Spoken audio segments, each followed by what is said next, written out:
വിനു ഞാൻ നോക്കുന്നത് പോലെയല്ല. അതിനേക്കാളും നന്നായി അമ്മയെ നോക്കുമെന്ന് എനിക്കറിയാം.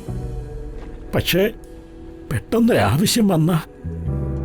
മാധവേട്ട, എന്തിനാ വെറുതെ ആവശ്യമില്ലാത്ത കാര്യങ്ങളൊക്കെ ചിന്തിക്കുന്നത്? നമുക്ക് സമാധാനമായിട്ട് പോയിട്ട് വരാം. സ്വന്തം മക്കൾക്കില്ലാത്തതിനേക്കാൾ കൂറും നന്ദിയൊക്കെ വിനുവേട്ടനുണ്ടെന്ന് അച്ഛൻ അറിയില്ലേ?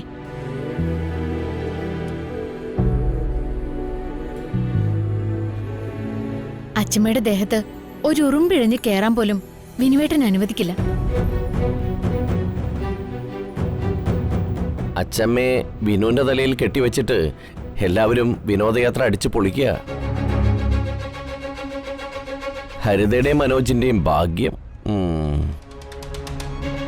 അതൊരു വല്ലാത്തൊരു ഭാഗ്യമായി പോയി.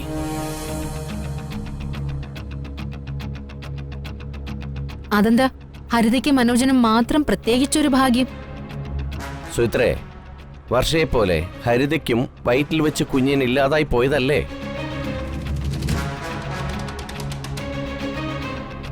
എന്നിട്ട് ഹരിതയെ സന്തോഷിപ്പിക്കാൻ നമ്മളൊരു വിനോദയാത്ര സംഘടിപ്പിച്ചോ? ഇല്ലല്ലോ. ആ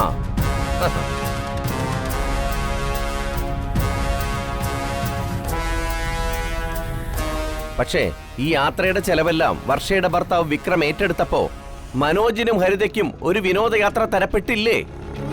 അതും ഓസിന്. അതൊരു ഭാഗ്യമാണെന്നാ ഞാൻ പറഞ്ഞത്. ഇലനക്കിപ്പട്ടിയുടെ ചെറുനക്കിപ്പട്ടി. വണ്ടി നിർത്ത. ഞാൻ എങ്ങോട്ടുമില്ല. അനുജ വാ പോവാം.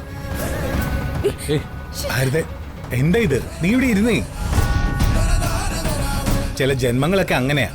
ഏത് സമയം മറ്റുള്ളവരെ കുറ്റപ്പെടുത്തിക്കൊണ്ടേയിരിക്കും. ഇതൊരു തരം മാനസിക പ്രശ്ന. സാഡിസ്റ്റ്.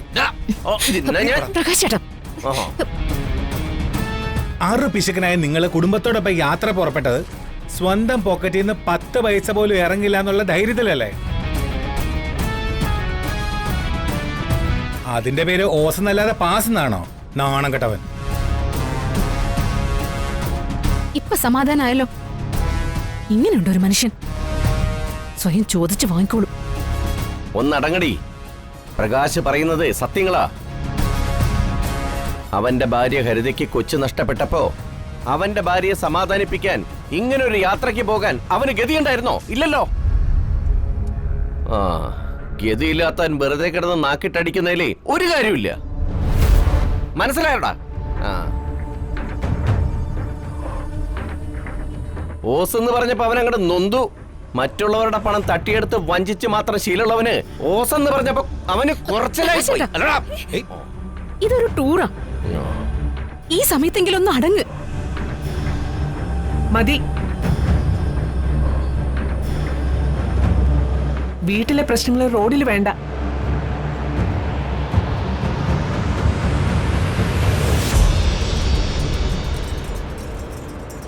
വർഷയുടെ സങ്കടം മാറ്റാൻ എല്ലാവരും കൂടി പോകുന്ന ഒരു ടൂറായത്. അതെല്ലാവർക്കും ഓർമ്മ വേണം.